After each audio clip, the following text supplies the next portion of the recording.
My God, Jesus Christ. Praise Jesus.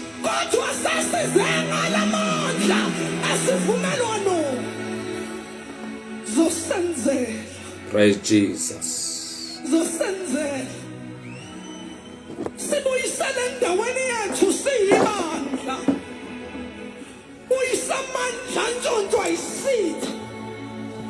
Uyisugobo olwantshontshwa isitha. Uyisama-rights okuba madodana sezulwini. Uyisa ifa lethu. Siyibandla size kuwe. Nkulunkulu wamandla. Sizothi siyavumelana. Uzovela ebusuku. Wenza okunakaze kwenzeke. Nkulunkulu wezethembiso. Sifake in a realm where impossible does not exist. Nkulunkulu umile njani. Usamasotsha kamoya lapha ebusuku. Usabantu abagoba wababiza ngobude bendlela nameva endlela. Bahamba balahlekelwa amandla. Tonight is the restoration day. Sibuyisele endaweni yethu. Ubuyisele imithandazo kuma-altar wethu wasemakhaya.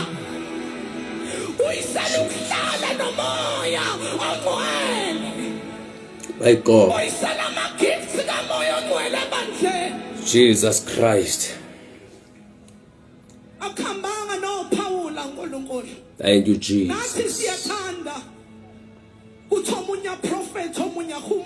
Praise Jesus.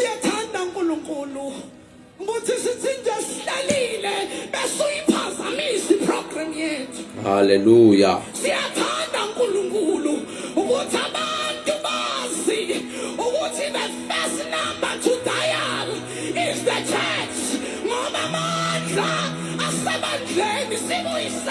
Sibuyisele Nkosi Jesu. Sibuyisele moya ngcwele. Sibuyisele uNkulunkulu. Sibuyisele moya ngcwele. Thank you, Jesus. Praise Jesus. Sibuyisele moya ngcwele.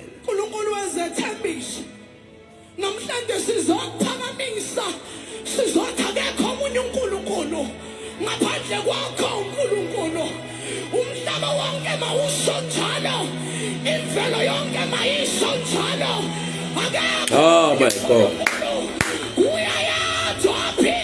Jesus. Only Yeshua who is alive. Oh my God. Wathule Thixo. Oh, praise Jesus. Ungathuli moya ngcwele, ungathuli Thixo. Oh Nkosi uJesu.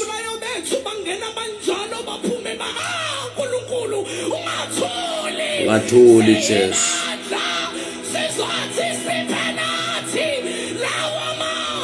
Thank you, Jesus. Thank you, Jesus. Ungathuli uNkulunkulu. Ungathuli Jesu. Ungathuli Somandla. My God. Jesus Christ. Jesus. Ungathuli Somandla.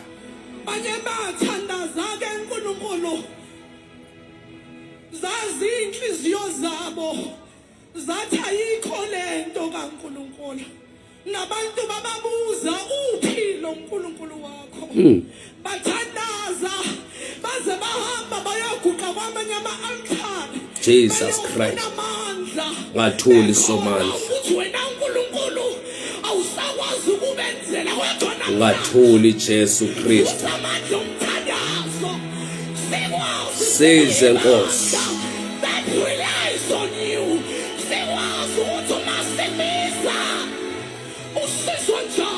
sizwe njalo my God. Ubhala kahle ukuthi Senikhona bangcwele. Esokuthi Ngasherela be broadcast lo live efamily yakho, friends zakho. Uthi ukuthi senikhona sizothetha ngendaba kaNkulunkulu le ndawo. wena uNkulunkulu usizwe. Sizwa njalo Thixo. Sizwe njalo. Sizwa njalo uNkulunkulu. Sizake uNkulunkulu nezimo zethu zinjalo. Praise Jesus. Sizake nokwehluleka kwethu kunjalo. Praise Jesus. Praise Jesus. Praise Jesus. Praise Jesus. Sizoqinisa the vow. Thank you Lord. Sothi noma ungasho lutho akushintshi lutho. Akushintshi lutho noma uNkulunkulu ethulile akushintshi lutho.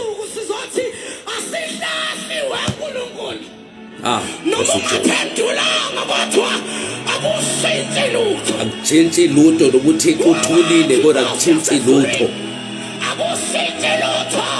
Wawukhona umhlaba ungakasekelwa. Wawukhona uhamba phezu kwamanzi. Jesus. Akushintshi lutho. Eyinamandla into yasezulwini bangcwele. Shakatamaya ila mosai. Elimo shakanaya zekena mosakata. Ili zekena moya akushintshi lutho. Akushintshi lutho. Akushintshi lutho. Hallelujah.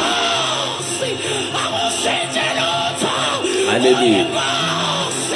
Hallelujah. Hallelujah. Hallelujah. Hallelujah. Akushintshi lutho. Noma siseyinkingeni size sibuze wathula kuze kube nini uNkulunkulu kodwa phakathi enhlizweni zethu akushintshi lutho. Akushintshi. Futhi soza kwatshintsha abangcwele. Asoza sasuke ebukhoneni bukaThixo. My God, my God, my God. Uphawula yini Thank you Jesus. engasehlukanisa nothando lukaShamaya. Thank you Lord. Thank you Jesus. Dlule nami Jesu. He's a mighty. Praise Jesus. Praise the Lord. Manibulise kuninonke. Senkhona bangcwele egameni lika Jesu Kristu waseNazaretha. Yanibulisa ngegama lika Jesu. Yanibulisa nonke South Africa. Yanibulisa onke amabandla khona South Africa. I greet everyone in the mighty name of Lord Jesus Christ, the Son of the living God. We believe that Jesus died on the cross of Calvary for the sins of the world. We believe that impela lo Jesu wafa wavuka efela thina. Incwadi yamacala yayisibopha yesimangalela yabethelwa nokunye noKristu Jesu. Uthando lukaNkulunkulu lubanzi lunamandla. Sathengwa ngalo leli gazi elingcwele. Wasithenga uNkulunkulu sasikude naye. Silahlekene naye. Simbalekela uThixo kodwa yena wasithanda. Wasibizela kuyena ukuthi nathi sifumane lo musa wakhe. Akunanto ke bangcwele esayikhiphayo okanye sayenzayo ukuthi uThixo asithande. Kodwa usithandile uThixo siphile impilo yokuzithandela kwethu. Silahlekene naye uNkulunkulu kodwa yena wadela isihlalo sobukhosi wehla weze emhlabeni wazofela mina nawe. Ukuthi mase siphile emhlabeni siphile singenacala, siphile singenasono esibopha impilo yethu. Savuma sakholwa sathi lo Jesu lona siyamthatha makangene empilweni zethu. siphile ngaye, sihambe ngaye, senze noma ngabe kuthiwa yini ngaye. uLord Jesu Kristu uyinkosi kabangcwele ephakemeyo, unguJesu ongahluleki, unguJesu onamandla. Siyamkholwa, uyaphila. Lithi iBhayibhile uJesu Kristu the time evuke ekufeni, lithi iBhayibhile kunendoda yayingakholwa ukuthi lo Jesu uvukile ngempela, kodwa yathika isithi nivezela amanxeba akho. Njengoba sefaka iminwe emanxebeni akhe, akholwa le ndoda athi impela nyani uvukile uJesu. Thana amazwi athethwa nguJesu wathi babusisiwe abathe bakholwa bengambonanga. Thina sibusisiwe singazange simbone, kodwa sabusiswa. Wabusiswa nesizukulwane esizayo emva kwethu. Sabusiswa singekaphile emhlabeni, singekabikho, kodwa sabusiswa ngoba sikholwa kuJesu Kristu. Yamthanda kakhulu uKristu. Apha ku social media sibekwe ngoba sizoshumayela ivangeli likaKristu. Sibeke ukuthi sizovakalisa indaba ezilungileyo, indaba zoxolwananiso, indaba zokuthi wena muntu ophila emhlabeni ozana kuJesu angayisiza yakhe impilo. Sibekwa ilonto ku social media, sibekwa ilonto kwizitrato, sibekwa ilonto kumantente, sibekwa ilonto ukuthi kube khona abantu abazoshumayela indaba ezilungileyo zikaKristu. Ashumayeli ke thina, kodwa ashumayela uJesu Kristu eyinkosi esindisayo. Lithi iBhayibhile uthi uJesu izani kumnonke nina nisindwayo nibulalekayo umthwalo noyifumanela ukuphumla imiphefumulo yenu. Akathi uJesu Kristu noyifumanela ukuphumla inyama yenu, kodwa uthi imiphefumulo yenu, ngoba indaba ingumphefumulo, indaba ingumuntu uqobo lwakhe, ayingenyama, ngoba inyama soze ibudle ilifa izulu. Inyama negazi soze zakwazi ukuthi zelingene izulu, kodwa kuyongena umoya, umphefumulo lo muntu oyi-original. Elithi iBhayibhile uNkulunkulu wathi sike embumbile umuntu ngothuli lomhlaba. Lithi iBhayibhile uNkulunkulu wabe sekuyamphefumulela umuntu, waba umuntu waphefumula. Lithi lesilungu waba yi-living soul. Isho ukuthi ke umuntu ungumphefumulo, umuntu akusiyona inyama, akusiyona lenyama esiyibonayo, kodwa the original man is inside the flesh. Ngoba ngelinye ilanga lomoya lona lo muntu ongaphakathi enyameni uyophuma ngelinye ilanga. Lofika ixesha lapha khona uNkulunkulu ezothatha umoya wakhe kushiye umuntu aphume aye kule ndawo bekade sisebenzela kuyona. Ingakho ke bangcwele simele singacingi ukuthi umuntu inyama, kodwa umuntu ungumoya. Ingakho uNkulunkulu engumoya. God is a spirit. Aliswa kumele masikhonza uThixo simkhonze ngomoya nangeqiniso. Namhlanje ndizothetha ngendaba ethi the wages of sin is death. Loba ngabe busingazama ukuyibalekela, kodwa umvuzo wesono ukufa. Bakhona abaninzi bebephila ngesikhathi sakudala mandulo. Abanye bafa endleleni bebeyihamba ngenxa yesono. Abafanga ngoba kumele ukuthi bafe, kodwa bafa ngenxa yesono. Namhlanje ndizoveza ukuthi uNkulunkulu uxabene nabantu emhlabeni ngenxa yesono. Abantu babulala abaprofeti bakaNkulunkulu ngenxa yesono. Abantu babulala abapostoli ngenxa yesono. Isono senza ukuthi umuntu abe yisigqila emhlabeni. Lithi iBhayibhile nina nonke nisenza isono ningamakhoboka aso isono. Namhlanje ndizovakalisa ukuthi kusonomusa kaNkulunkulu, kusenenceba uThixo afisa ukuyenzela abantu bakhe. Lithi iBhayibhile ngelinye ilanga uJesu Kristu uyobuya emhlabeni, kodwa makade ebuya emhlabeni wena mntaka baba ube sozisindisile. uJesu eshumayela athi nina zisindiseni kwesisizukulwana sigoso. Lithi iBhayibhile uma uJesu ezabuya emhlabeni kuyofana nemihla kaNowa. Abantu ngesikhathi sikaNowa babezibhubhisa bezijabulisa, abanye bedakwa, abanye besendisa, abanye besenza noma ngabe yini against God. Lithi iBhayibhile kwaze kwafika umhla kaNogumbe, wafika uNkulunkulu waletha ama-floods, wababulala abantu babesihlezi esonweni, wababulala abantu babephila impilo yabo, impilo engazukisi Thixo. Kodwa uNkulunkulu waphinde wenza umusa, wathi kungcono alethe uJesu emhlabeni ukuze uJesu azofa kube kanye, afe angene kuwamazulu ngelile lakhe igazi. Lithi iBhayibhile ngesikhathi uJesu Kristu elengesiphambanweni kunamazwi wawathethayo, kodwa kunezwi elithi wathi xa egqiba kuthetha uJesu Kristu lithi wagebisa ikhanda lakhe phansi wabeseke yafa. Uthe mayegqiba kufa amadwala aqhekeka, indwangu ethempili yaqazuka ukusuka phezulu kuyotsho ezantsi.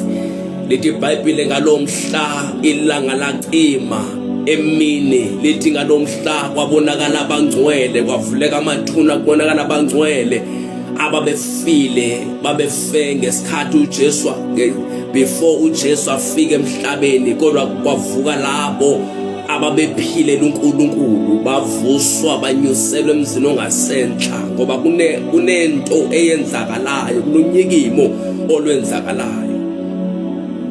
Utsho ukuthi lento kumele siyikholwe ukuthi yenzeka.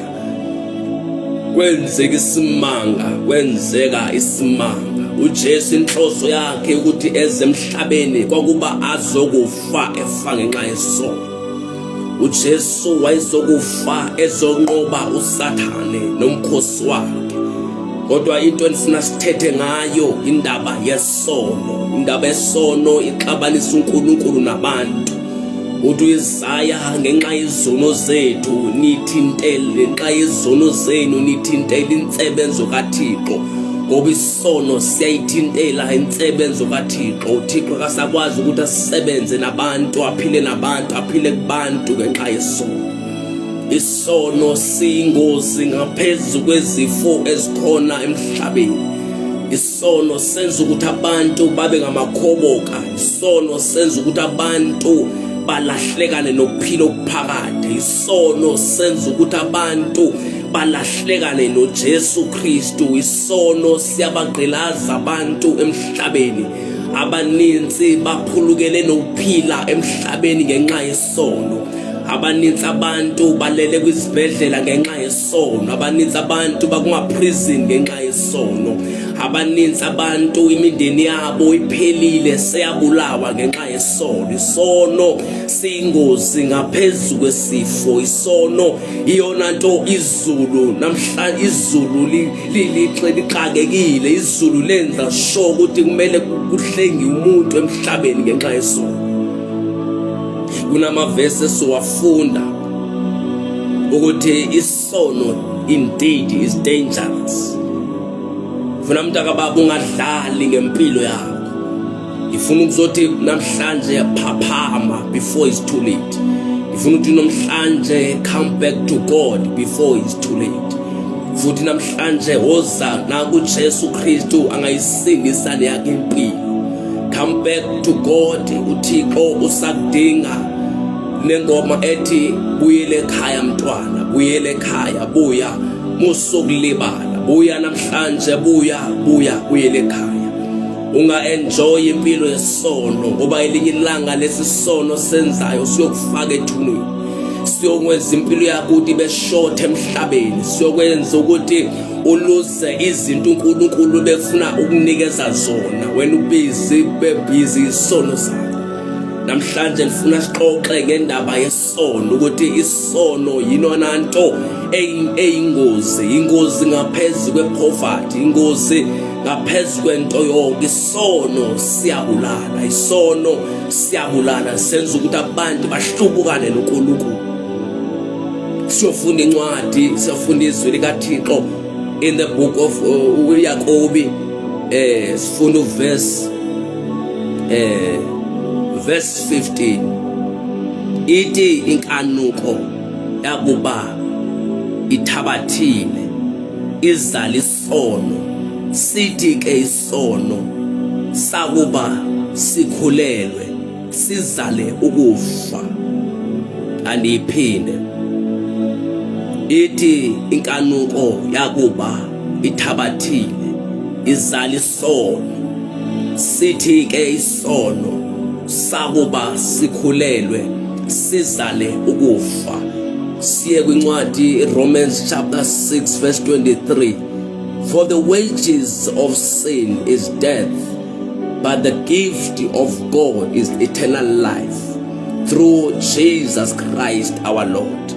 And iphinde, for the wages of sin is death, but the gift of God is eternal life through Jesus Christ our Lord. Baba, lizwi lakho liphilile namandla, sebenza ngalo moya ngcwele, khulula abantu bakho ngalo, benza ukuthi abantu babuyele engqondweni zabo. In the mighty name of Jesus, bless your word. Amen. Mandibulise nonke, ninibulise nonke nisangenayo, ninibulise egameni lika Jesu. Namhlanje ngizoveza ngendaba yesono, ukuthi isono yingozi kumuntu. Namhlanje kunezwi esifundile namhlanje.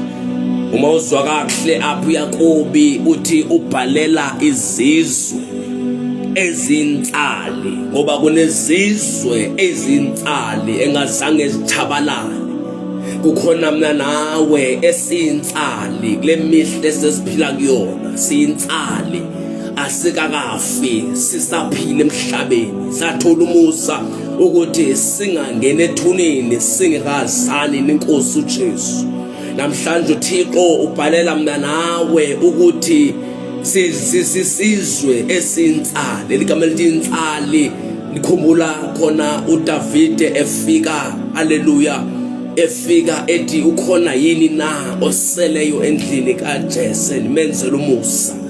Ngoba kuyabonakala ukuthi kukhona abantu ngesikhathi kwakuyiwar, ngesikhathi kwakuyimpi, abangazange bafe bona, abangazange balimale, kodwa kwakhona umuntu uMefiboshethi wayevalelwe kwindawo ekuthiwa isolation, wayebekwe kuyona.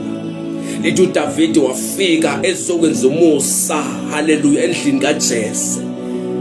Namhlanje nathi kukhona uJesu ozosenzela umusa, kodwa namhlanje ngifuna ukuzothetha ngendaba yani yesono. Isono emhlabeni singozi kakhulu, si-dangerous. Silimazile iyouth yanamhlanje, silimazile imitshato yanamhlanje, silimazile ama-families, silimaze isizwe isono emhlabeni. Even nendaba ugovernment akahluphi nokuhlupha ngayo ngendaba yesono, ukuthi angeza njani ukuthi isono namhlanje sinciphe, kodwa onye isono sinqotshwe. Kodwa kwadecide izulu, kwadecide uNkulunkulu esezulwini. Wathi uNkulunkulu, niyababona ukuthi abantu bami bahlubukile kumina, bazigubhela uNkulunkulu babo, bazigubhele izinto zabo, bamisa izithixo zabo, balahlekana nombuso wezulu.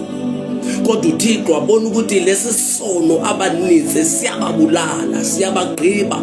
Isono abanye bade bahlukunyeziwe ngenxa yesono, umuntu ulimele ngaphakathi ngenxa yesono. Isono siyingozi, abantu abaninzi sibalimazile, abanye namhlanje babanjwe ama-depression ngenxa yesono.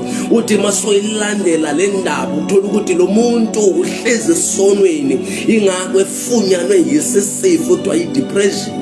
Abantu abaninzi namhlanje bangena kwizinto, bangena kwimigodi yabo, bethi bona baphila kahle, baphila nice time, bazijabulisa, kanti kwindawo bangene kuzona indawo lapha khona ezofika bahlukumeze forever. Umuntu aphile dlamapilisi, kanti ingxaki wangena kumgodi lapha khona becimba uphile nice time, kanti uthatha into eyokwenza ukuthi imngcuthekise kulomhlaba. Abantu abaninzi namhlanje abasenandaba noThixo, ingxaki isono sibabambile. lithi ngoba inkanuko once inkanuko yakhulelwa iyozala isono siyozala ukufa, ngoba isono lapha sikhona sifike si-introduce ukufa. Ngoba isono singozi, isono siyabulala, isono abaninzi sibabulele, abanye sibabambile siyabagqilaza isono, abanye basaphili kahle, abanye bahleli kuma-drugs ngenxa yesono, abanye bahleli kwizitrato ngenxa yesono, ngoba isono siyingozi. Abantu abaninzi abafuna ukuthi si-confront isono, ngoba abafuna kushunyelwe ama-nice messages, kodwa ingxaki labileli khona isono. Uba ngabe mntaka baba singabuya sonke size kuThixo, isono singanqotshwa emhlabeni, kodwa lithi iBhayibheli uJesu Kristu wathi mayifika emhlabeni wathi mina ndikulukhanyiselo lomhlaba, lolukhanyiselo lwabantu. Kodwa abantu bami, abantu bakaNkulunkulu bakhetha ubumnyama ngaphezu kokukhanya, ngoba uJesu Kristu waletha ukukhanya, waletha ukuthi azosusa abantu ebumnyameni, ukuthi abantu baze kukhanyeni, kodwa abantu bakhetha ubumnyama ngaphezu kokukhanya. Ingakho namhlanje abantu abaninzi bahluphekile ngenxa yesono, abanye abaninzi isono siyabagqilaza, umuntu akasatholi ihappiness, umuntu maselala ulala ngenyembezi ngenxa yesono. Isono senza ukuthi abantu bahlubuka uNkulunkulu. uThixo wakhala ehleze ezulwini ebabona abantu ukuthi bazigubhela uNkulunkulu babo, bayazombela. Abanye abantu bamisa ama-religion wabo, bathi i-religion engcono yilena, i-religion engcono yilena, kungcono sikhonze ngale ndlela. Abanandaba noThixo, isono sibabambile. Isono sigcwele even nasema-church. Isono bangcwele sibambe even nomntwana omncane isono. Uthi xa abantu abaninzi even ingqondo yabo ihlala icinga imikhuba, icinga amanyala, icinga ukuthi kumele ndenze njani, kumele ngithini. Ningxaki ingqondo yabo bayinikezela kwisono, bayinikezela kwinkanuko. Inkanuko yazala isono. Isono sesiredi ukuthi siproduce ukufa emntwini. Namhlanje ngizoveza namhlanje ukuthi isono masingasithathi kancane kulomhlaba esiphila kuwona. Isono singozi, isono siyabulala. Ingakho ezothi uPaul mayeseke bhala athi the wages of sin is death. Ngoba isono lapha sikhona siphethe ukufa. I-thank you ukufa, i-thank you sono ukufa. Loba mntaka baba ungayenza, ungayiphila impilo oyithandayo, kodwa lento yesono ngelinye ilanga iyokulimaza, elinye ilanga iyokufaka kwindawo lapha khona ubungamelanga ukuthi ungena khona. Ingxaki ulandela inkanuko yomzimba. Abantu abaninzi balandela inyama yabo, bahamba according inyama yabo, balalela ukuthi inyama ithini, then babe sebeyijabulisa inyama. Ngoba ukujabulisa inyama kusoze kwakusiza nganto, ngoba once ujabulisa inyama, that is why the Bible says if you live according to the flesh you shall die, but once you live according to the spirit you shall live, ngoba the spirit gives life. Umoya kaNkulunkulu uphethe ukuphila, uphethe eternity, kodwa inyama iphethe ukufa. Ngoba if you live according to lust you shall die, ngoba ukufa la isono lasikhona, there is death. You must know ukuthi la khona inkanuko khona, there is sin. Lezi zinto zibekwe ngokwazi. Isono sangene ensimini yase-Edeni, kodwa uNkulunkulu wenza sure ukuthi isono asinqobe ngokuthi anikele uJesu azofa emnqamlezweni. abantu abaninzi bathi akumelanga akunamuntu ongasindiswa emhlabeni esanyathela intutwane. Ingxaki laba bantu babanjwe isono, ngoba isono senza ukuthi mawuzobheka ucina impilo impossible ukuthi umuntu asindiswe emhlabeni, kanti umuntu it is possible ukuthi umuntu asindiswe emhlabeni. Ingxaki abantu abaninzi babanjwe isono. That is why namhlanje lithi iBhayibhile malithetha bathi bayamazi uNkulunkulu kodwa imisebenzi bamkhanyela. That is why ingxaki yabo baphila esonweni, babanjwe amandla esono, kanti isono lasikhona siphethe ukufa. Xa unokulandelela ukuthi abantu abaninzi emhlabeni babulawa yintoni, ingxaki abantu abaninzi emhlabeni babulawa yisono, bafa ngenxa yesono. Abantu abaninzi abafi ngoba kumele bafe, kodwa bafe because of laba bantu baphila bephila esonweni. Ngoba lakho unophile ebumnyameni, you must know ukuthi there is death phakathi kunokufa. Ingxaki abantu abaninzi abanye bade basacrifice abantwana babo befuna ukuyothwala, befuna impilo eshesha, befuna imali. Ingxaki impilo yabo babanjwe isono. Abantu abaninzi bafuna ujoina ikhadi kule mihla esiphila kuyona ngoba befuna imali esheshayo. Ingxaki isono sibabambile. Ngelinye ilanga isono siyokufaka ethuneni. You must know ukuthi la ukona emanyaleni khona uyongena ethuneni ngelinye ilanga. Lempilo oyiphilayo against God iyokujikela ngelinye ilanga, uyokhala ngelinye ilanga, sohlezi wedwa esihogweni ushiswa umlilo utsha ngenxa yesono. Isono ngeze sakwenzela into eziright. Isono siyohlala silethe bad news empilweni yakho. Isono siyohlezi siletha the bad news empilweni yakho ngoba awufuni ukulalela uSomandla, awufuni ukulalela uThixo ukuthi uthini ngempilo yakho. Abantu abaninzi bade bahamba, abantu abaninzi bayozishatisa, abantu abaninzi bayozithathisa, bakhetha ukuhlalisana, babanjwe isono. Abantu bafuna ukuzithathisa, bafuna ukuhlalisana. Ingxaki isono sibabambile, kodwa one day lento lempilo ephilayo iyokubulala ngelinye ilanga ngoba lithi iBhayibhile the wages of sin is death.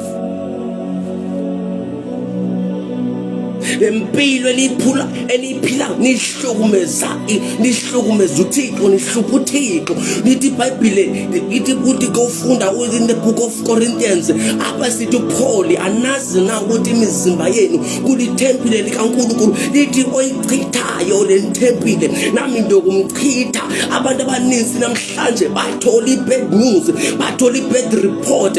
Hayi ngoba bekumele bayithola ibad report. Ingxaki isono sabanikeza ibad report, baphila ngokuhlupheka, baphila ngamapilisi, baphila bade bane-HIV positive because of sin. Bathola ingculaza, abanye bathola ingculaza just nge-KFC, just ngemali. Ingxaki bayithole ngendaba yesono. Abafuna ukulinda ama-blessings kaNkulunkulu, bafuna bona ukuzenzela, bafuna bona ukuzithathela. Isono sababamba, isono sababamba, sabalimaza. Namhlanje abazali bavukela nabantwana, balwa nabazali ngenxa yesono. Namhlanje kugcwele iwo emhlabeni, abantu bayalwa, amazwe yawo ayalwa. Ingxaki isono, abantu bayabulalana, abantu bayazondana emhlabeni ngenxa yesono. Ingxaki isono. If siyanqoba isono, umuntu azinikele kuThixo, azinikele kuJesu, uJesu ashintshe impilo yakhe. Lento yokuzondana, lento yokubulalana singayinqoba. Ingxaki abantu abafuna ukunikela impilo yabo kuThixo.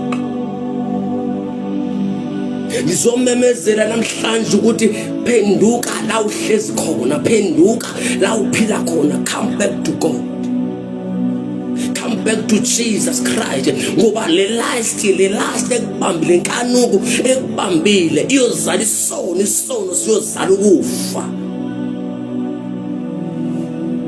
namhlanje zomemezela ukuthi wozani kuThixo. Abanye abantu bafuna ukushintsha ubulili babo, bafuna ukushintsha ingxaki isono. Umuntu ufuna ukwenza lento efisa uyena, akafuna ukwenza lento efuna uThixo empilweni yakhe. Ingxaki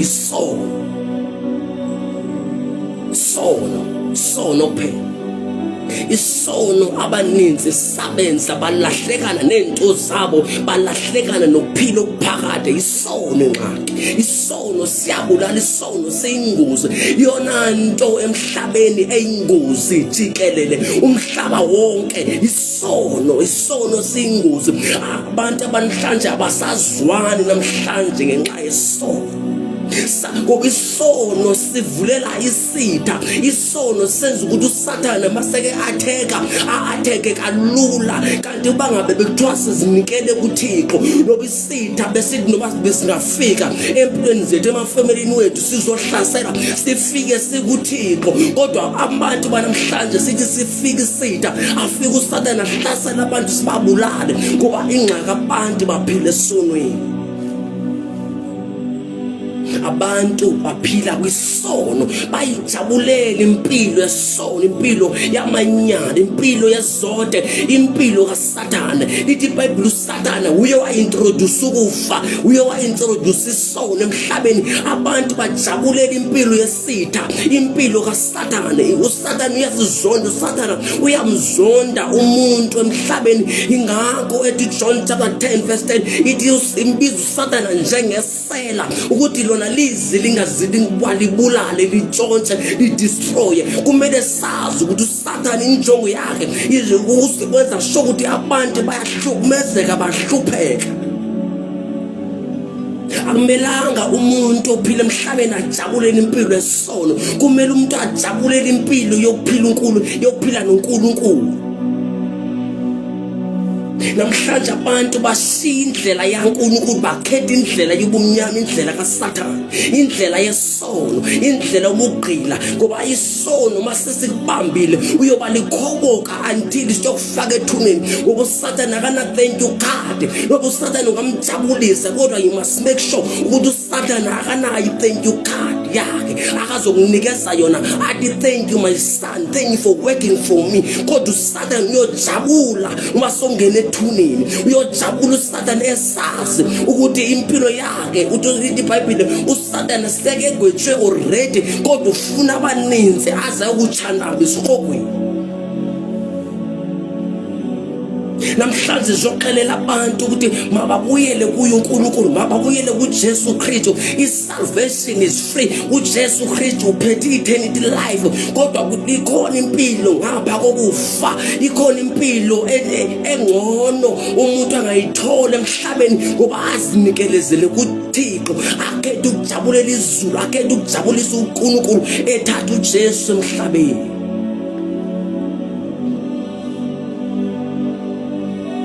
Namhlanje ngizomemezela, namhlanje ngizoba ngumbhobho wezwi likaNkulunkulu. Sizobizela abantu, siyobathatha abantu sibabuyisele kuThixo. Kumele sithathe abantu siyothi uNkulunkulu naba sibuye nabo bephila, ngoba injongo ukuthi umuntu wesaphila emhlabeni afika uzinikezela kuThixo. Kumele abantu bazidele bona, bakhethe ukuzonikela impilo zabo kuThixo. Namhlanje abantu sithi masishumela abanye abantu basijonge, abazijonge bacimba asinazi ingqondo lapha emhlabeni.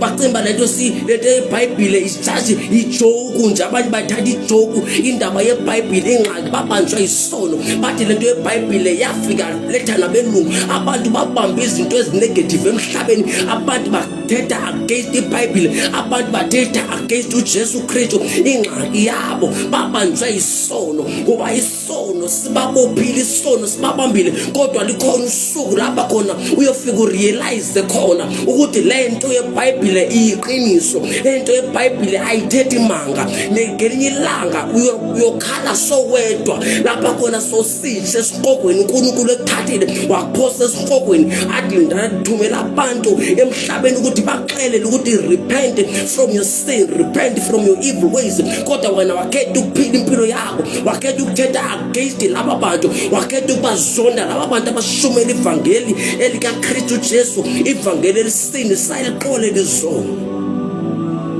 uNkulunkulu uyofika kuvesele onke amavesi athi uNkulunkulu nanjilo. uJohn chapter 3 verse 16 ithi iBhayibheli wenje uThixo ulithanda ihlabathi wadela unyalo kuphela kumzela ukuthi bonke abakholwayo, bonke abaphilayo bangaziphileli, bangabhubhi, bangafi, ngoba umuntu ongekhoyo kuThixo, umuntu ongena Jesu emhlabeni, ulaka lukaNkulunkulu luhlezi phezu kwempilo zabo, ngoba isono senza ukuthi ulaka lukaNkulunkulu luhlale phezu kwempilo yakho. Unqubo kaSomandla yenza ukuthi ulaka lukaThixo luhlale phezu kwempilo yakho.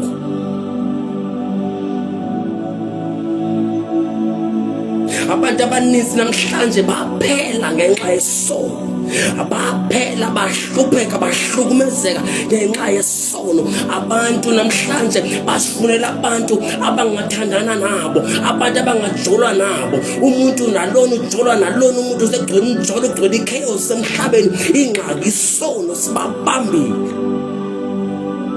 isono sibabambile. Umuntu nomuntu ufuna uphila impilo yamanyala. Abantu babanjwe ilast emhlabeni, abantu babanjwe amanyala emhlabeni, abantu babanjwe izinto ngezinto, babanjwe izithixo abantu emhlabeni, babanjwe ukukhonza abaphansi. Ingxaki isono siyokulethela ukufa. You must wake up, wake your mind, must repent from your sin before it's too late. Namhlanje ngizomemezela inguquko, namhlanje ngizomemezela inguquko. Ndizothi abantu mabaphenduke bashiye izono zabo. Ingakho ethi uJesu Kristu uma ngaba niphenduke niyofela ezonweni zenu, ngoba kukwabini umuntu ufela ezonweni zakhe okanye umuntu ufela kuThixo. Ingakho ezothi in the book of Genesis athi babusisiwe abafi abafela enkosini. Ayingaba bonke abantu uma besifa emhlabeni bafele kuThixo. Abantu abaninzi bafa befele esonweni. Sifike mase sifika kwimingcwabo yabo ukuthi umuntu bekephila right, kodwa kumele ucheka ukuthi lo muntu lifestyle bekephila emhlabeni bekuyimpilo yesono. Abantu bafihla amanyala, bade bafihla amanyala. Abantu bathi lo muntu bekephila kahle, ethanda abantu emhlabeni. Noma abantu ngabathanda emhlabeni, kodwa nifuna ukubuza ukuthi abantu ngabathandi babusisa abantu, kodwa ingxaki isono. Isono sikubamba, ubless abantu, uthengela ukudla abantu, kodwa isono sona sibe sikubambile. Isono sibe sikubambile. Ungasmayila, uthanda abantu, wenze yonke into, kanti isono sona sikubambile. Isono sibamba nabefundisi, isono sibamba nabazalwane, isono sibamba abathi bayashumela, abathi bayadumisa. Isono sona sibe sibabambile. Namhlanje zothi khululekani bantu kwisono, lahlani isono, lahlani amanyala, lahlani impilo yokungcola, lahlani impilo yokukhohlakala, lahlani yonke impilo kaSathana, nize kuThixo, nizozinikezela kuSomandla, nazi ukuthi nonile kuThixo. Namhlanje kumele abantu babuyele kuJehova, babuyele kuThixo, ngoba elinye ilanga uJesu Kristu uyabuya emhlabeni. uJesu Kristu uyabuya emhlabeni, uzolanda ibandla lakhe, uzolanda abantu abakholwayo, uzolanda abantu abaphila intando kaThixo. Musana ukuvumela isono sirule emalungeni omzimba wenu. Musana ukumnikeza ithuba uSathana. Come back to God. Once wanikeza isono ithuba, once wanikeza uSathana ithuba, surely you shall die. That is why the Bible says, if you live according to the flesh, if you live according to the lust, you shall die. And kunikeza assurance. Apha khona uNkulunkulu wanikeza even uAdam. Wathi Adam, once wadla kulo muntu, surely you shall die. Ngoba abantu namhlanje bafe behamba, bafe bephila, ngoba umuntu okwisono ufile ehamba. Namhlanje kugcwele amakhophu semhlabeni, kugcwele izidumbu emhlabeni, sithi mahlakana nabantu, kanti abantu kudala bafa. Abanye bafela unembeza, uthando lukaThixo alisekho emhlabeni. abantu baphulukene nothando lukaNkulunkulu. Ingakho namhlanje abantu abaninzi bezinikezele kwizinto zenyama. Ingakho abantu abaninzi namhlanje bengenandaba noThixo ngesikhathi sokuyokhonza uThixo. Abantu abaninzi baya kwisport, abantu abaninzi baya kumajim, abantu abaninzi bayazikhipha baya kumalwandle ngesikhathi sokukhonza uThixo. Abanandaba nokukhonza uNkulunkulu. Ingxaki babanjwa isono, ngoba isono sibabambile, isono sabenza ukuthi umuntu aphile kwi-darkness. Lithi iBhayibhile uJohn xa esethetha lithi bonke abasenza isono ayingabakaThixo ngabakaSathane. Sithi sibabona ngalonto abantwana bakaNkulunkulu nabakaSathane, ngoba wonke umuntu osenza isono, you must make sure wonke umuntu owenza isono ungokwaSathana, ngoba uSathana wona kwaseqalekeni. Ayikho lento kuthiwa sonke singabantwana bakaNkulunkulu. Hayi sonke emhlabeni singabantwana bakaNkulunkulu, kodwa kukhona nabantwana bakaSathane, abantu abenza isono, abantu abaphila esonweni, abantu abazijabulisa ngesono, abantu abazijabulisa ngento zenyama, abantu abalahlekane noNkulunkulu ngabakaSathane. iBhayibhile soze futhi laxoka lithi iBhayibhile abantwana bakaNkulunkulu abasenza isono aboni abantwana bakaNkulunkulu. Namhlanje ngizokuvusa wena ukuthi phaphama namhlanje izozinikezela kuye uThixo. Namhlanje izothi namhlanje zizozinikezela kwikingdom yezulu. Wozana kuJesu Kristu eyinkosi esindisayo. Woza uNkulunkulu namhlanje, woza kuJesu namhlanje. Lizokubiza mntaka baba, lizokubiza lithi naku uJesu esindisa, naku uJesu esindisa.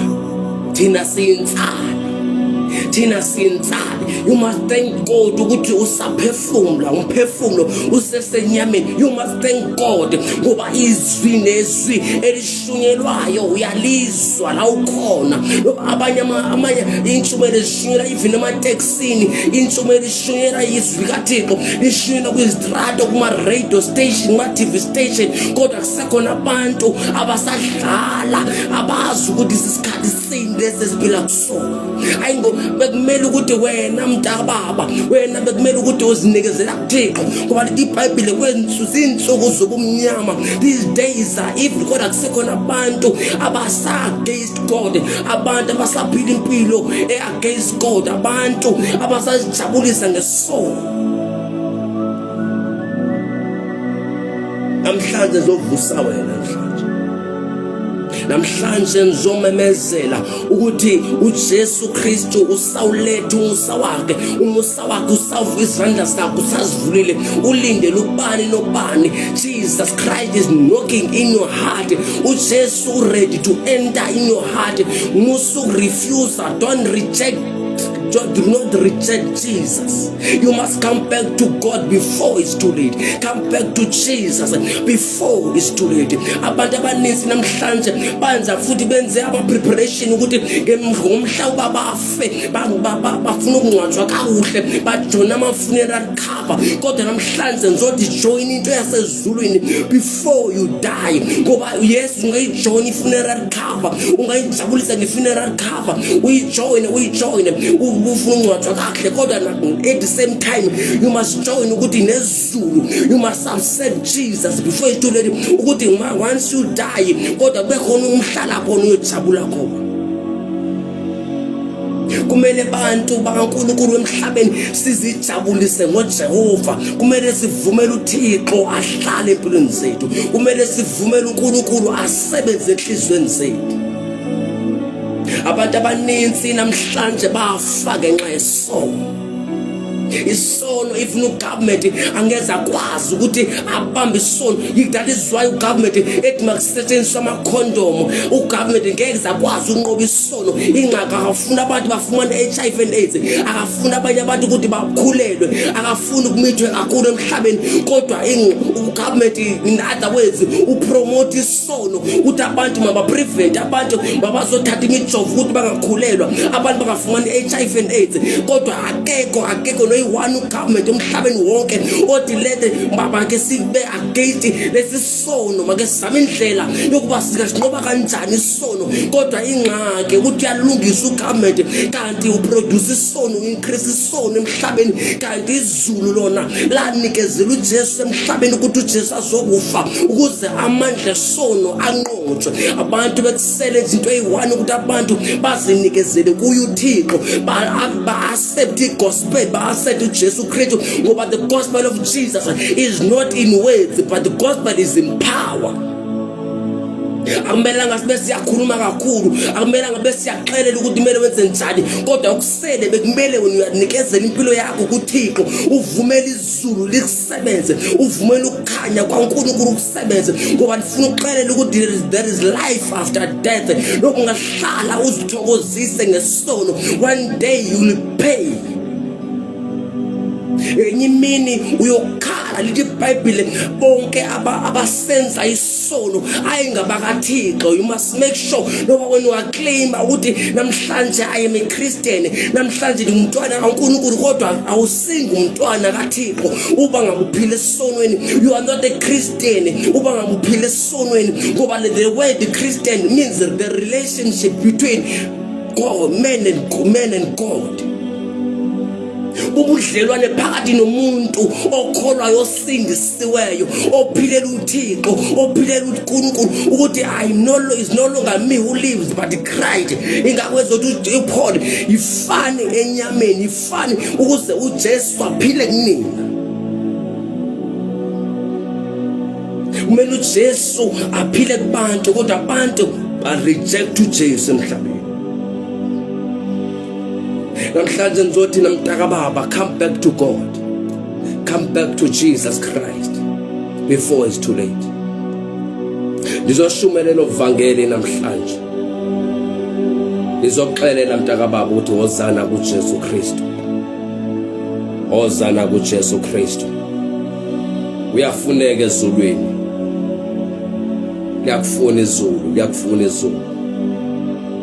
Hoza kuJesu Kristu inkosi engcwele, hoza nakuJesu angayisiza impilo yakho. Jesu Kristu angayinceda impilo yakho. Come back to God, come back to Jesus before it's too late. Musa uba isiqila sesono, Musa uba isiqila sesono. Sono siyabulala, sono siyabhubhisa. Come back to God, come back to Jesus. Come back to Jesus mtaka baba before it's too late. Hoza enkosini nguJesu Kristu, hoza nakuNkulunkulu. Senvala babe khona umuntu la othi lo Nkulunkulu ndiyamfuna atshintshe impilo yakho. Ungatsho nje lamazwi uthi ifuna uzinikezela kuThixo, ifuna uzinikezela enkosini kuJesu. Ungatsho lamazwi emva kwami uthi inkosi uJesu Kristu, namhlanje ngibuyela kuwe, ngene enhlizweni yami, change impilo yami. Namhlanje nomntwana kaNkulunkulu, izinto zobumnyama ndiyaziyeka. Namhlanje ndehlukana nesono, ndiyakholwa ngenhliziyo, ndiyavuma ngomlomo ukuthi uNkulunkulu umvusile uKristu kwabafile, isindisile ngegazi likaJesu. Jesu uxolela izono zami zonke endizaziyo nengazaziyo. Hlanza impilo yami ngegama likaJesu. Wena Sathana nomkhuba wakho ndiyakulahla, niza kuJesu ngegama likaJesu Kristu enkosi. Amen.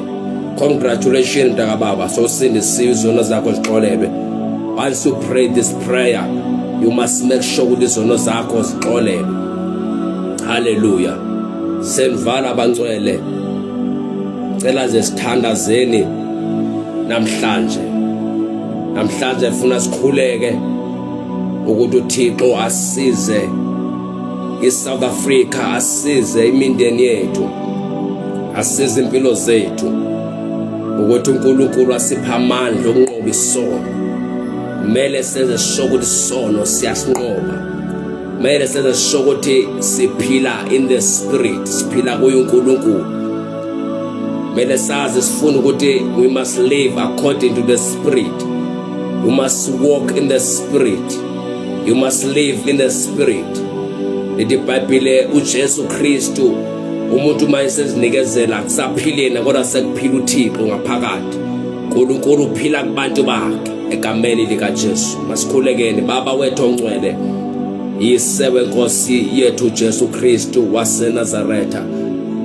We believe ukuthi inkosi uJesu konke okushilo ezwini lakho kunjalo kuliqiniso lodwa. Moyo ongcwele, thatha indawo egameni likaJesu, thatha indawo kwelilizwe lase South Africa, thatha indawo emafamilini wethu, thatha indawo empilweni zethu egameni elihlele Nkosi yethu uJesu Kristu waseNazaretha.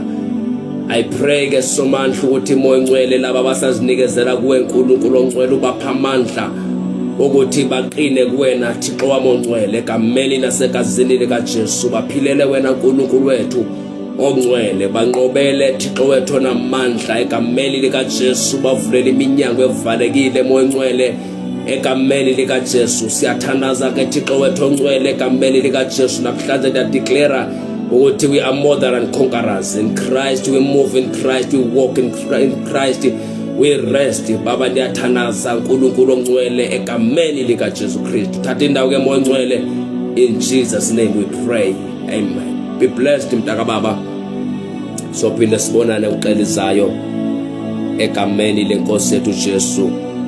Le ntshumayelo uzoyithola, uyathola, izotholakala ku YouTube. Nje subscribe and like ku YouTube channel yami uthi Evangelist Mvakade. Ikhona ipage lami pha ku Facebook elithi The Last Revival Soul Winning. Ulike, ufollow egameni likaJesu. uNkulunkulu akubusise futhi nikhona ku TikTok. Thixo akubusise mntaka baba, in Jesus name, amen.